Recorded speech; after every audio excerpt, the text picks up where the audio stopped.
May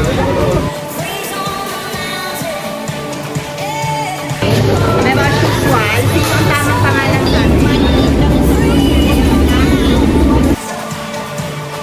Milan at night. Unboxing ang aming souvenir. Hindi namin makadala.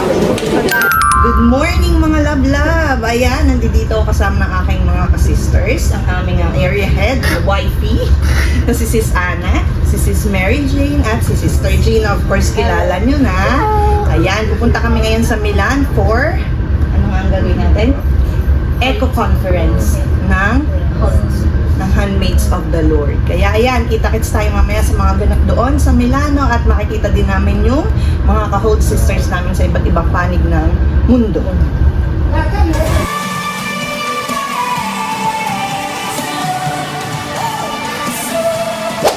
So ayan guys, nandito na kami ngayon sa Milan train station. So nakakita kami ng malaking bag. Ayan, imayin nyo na. Giant bag. Welcome to Milan! So, andito tayo ngayon sa Starbucks. Malapit dito sa train station at kami ay breakfast. Let's go! Let's go! Yan, Starbucks. Ano yung sa Starbucks?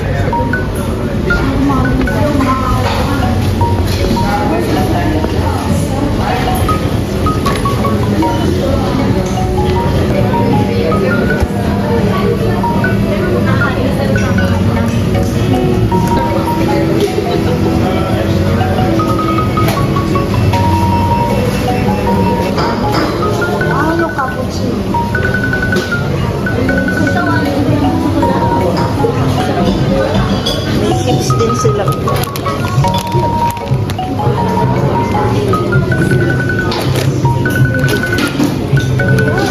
Mga lab-lab, ipapakilala ko sa inyo ang aming videographer of the day. Dahil wala ang mami, siya ang sub. O, diba? Si Martina.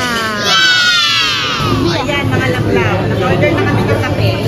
Pero as usual, sino ang tamang pangalan sa atin? Gina.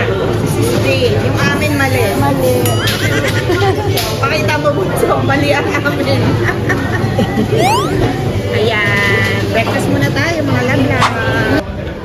Lumabas po siya ng Starbucks. Halata pong Filipino dahil may ay de las alas. Quick cook noodles. Kahit sa pang-araw-araw na hain sa mesa, at Just Joey Bihon. Bihon for all seasons. Saan ang punta mo? At malilate kami sa conference dahil sa Starbucks. Mahaba na nila. Lagot kami sa mga leader namin. Ayan, nasasakay na kami ng another train. Pupunta kami doon sa venue. Ayan, late na kami guys. Kaya samahan nyo kami sumakay ng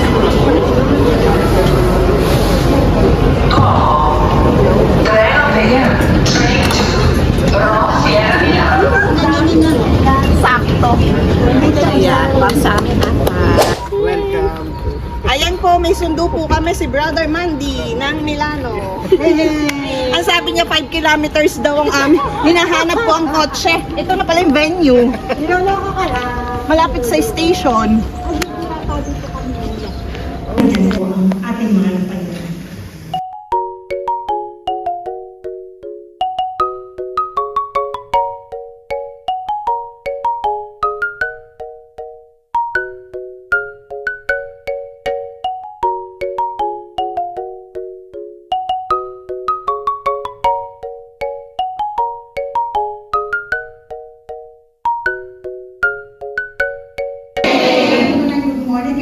Good morning.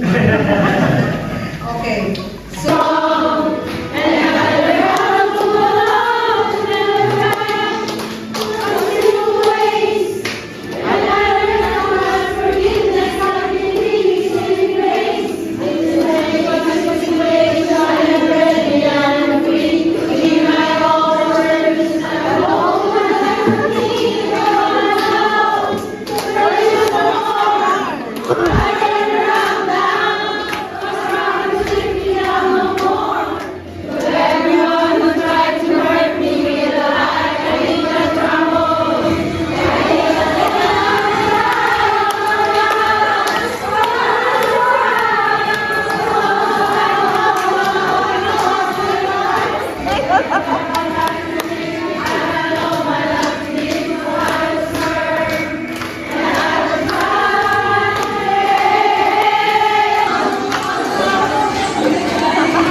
God appeared to Moses as a fire flaming out of a bush that was not consumed when he called him and gave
Nawala si Brother Nat sa reunion mo in the Philippines.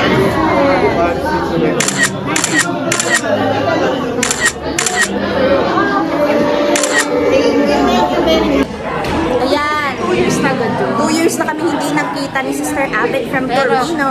Pero Ayan. next year, Netherlands naman kami. Netherlands. Sana mag-attend kami ng Netherlands. Yung conference. Amen yun. Amen. Go, go, go. Naka-attend siya sa Barcelona naiwan kami. So dito kami nandito ngayon dahil yung mga hindi nakapunta sa Barcelona, gumawa sila ng Eco Conference para mapakinggan din yung parang highlights ng ginawa nila sa Barcelona. Sayang! Pero next year, kailangan natin. Mag-iipon tayo Ipunan natin. para sa Netherlands. Go, go, go! Go, go!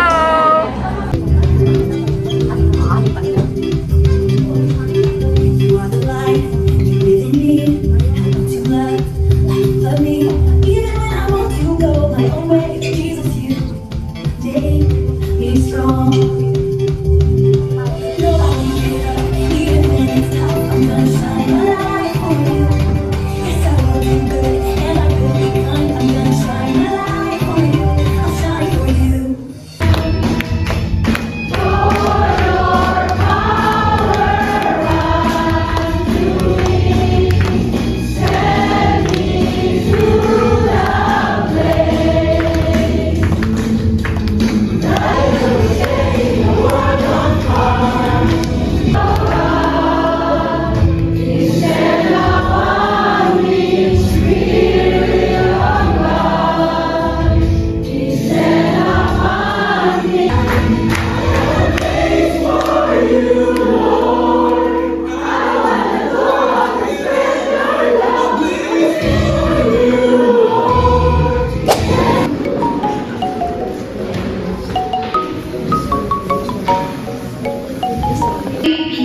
Peñaflor, Visitación Mendoza,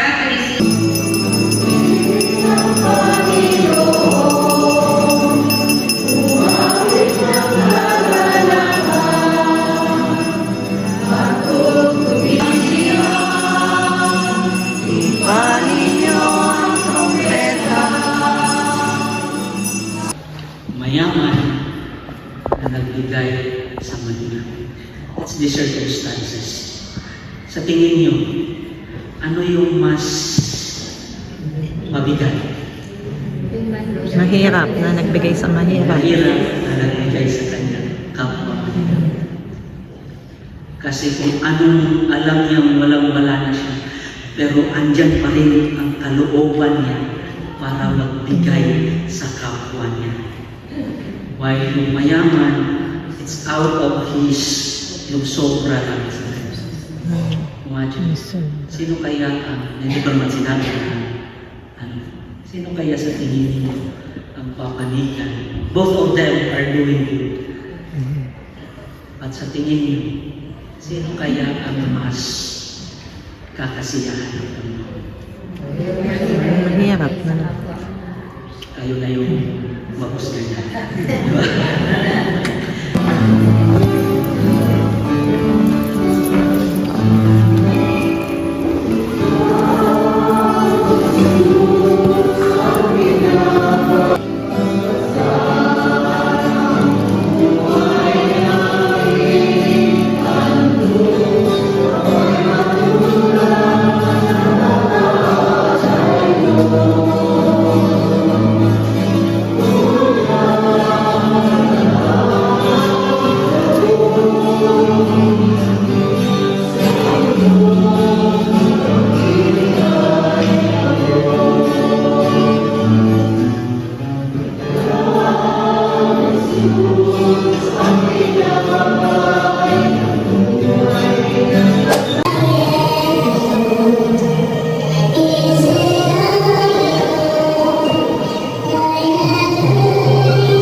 Kung gabi bilang isang handmaid of the Lord.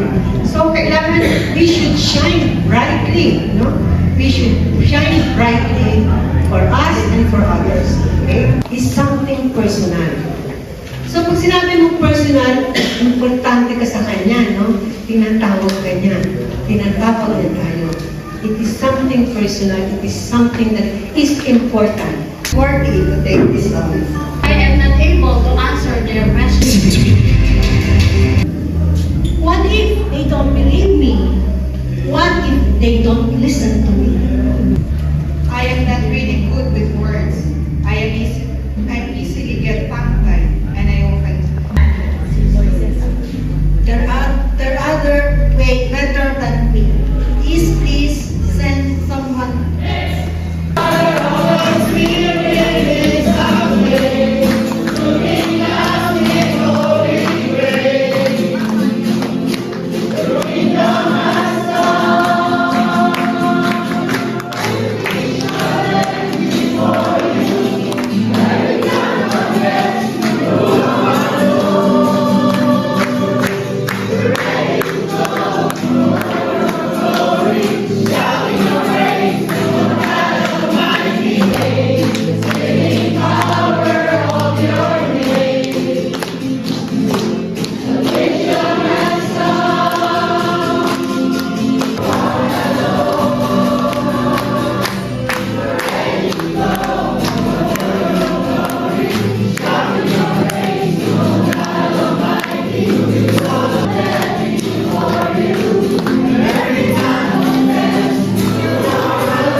Ayan mga love-love, so natapos na kami sa aming eco conference at ang ingay ng aking nasa background.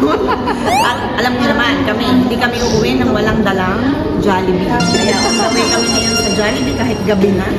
Kaya let's go, samahan niyo. Hindi si brother mo si Jollibee ha. Sumasayaw sa tuwa, ganyan ang feeling kapag iba ang sila. Sa Jollibee tayo, lumabas na siya. Sa Jollibee tayo, ano ba? Sa Jollibee,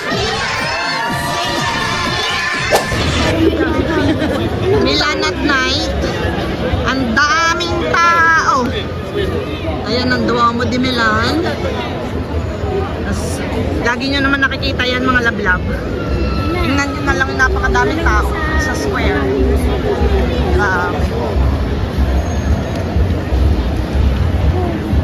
Grabe yun. Nakalabas lahat ng tao. Sana konti ang tao sa Jollibee. Good evening, Duomo. Tara na. Ang Jollibee na tayo at baka tayo malate. Sis Gina. Sis Gina, anong oras ang work mo bukas? Alas 4. Anong oras tayo sasakay? Alas 9 ng gabi. Alam mo, bebe. O, diba? Oh, grabe. O, dahil sa kagustuhan namin makapag-take out ng Jollibee, Pag mag-taste kaming mapuyat, 11 na kami makakarating ng farm. Magkano nangyayari mo? Ha? 128. Wow! Binili mo ba ang buong Jollibee? Sabik sa Jollibee. Sabik sa Jollibee. So ito mga lablab, habang nag-iikay kami dito sa Jollibee, ating i-unboxing ang aming souvenir from the Eco Conference. Ayan. Nakalagay ay lang. Paano ba ito buksan? Diba, nakahati-hati pa sila ng ano. Ay! Bakit ganito? Sis. Ayan. Pag umilaw, tsaka pa lang siya makikita. Ayan lang. Hindi natin maipapakita pala. Saan isasaksak? Wait lang, Ben. Pakita natin. Saan? Ikaw? Tayo natin dito. Ano nga natin? Kasunod na ang tayo. Baliktad. Bakit ito? Yeah! Wow! Ito ang aming souvenir. Wow! Diba? Thank you po sa Home Eco Conference. Thank you. Ayan, hindi kami nag-shopping ng chocolate ka. Pare-pareho kami ng paper bag. Jollibee.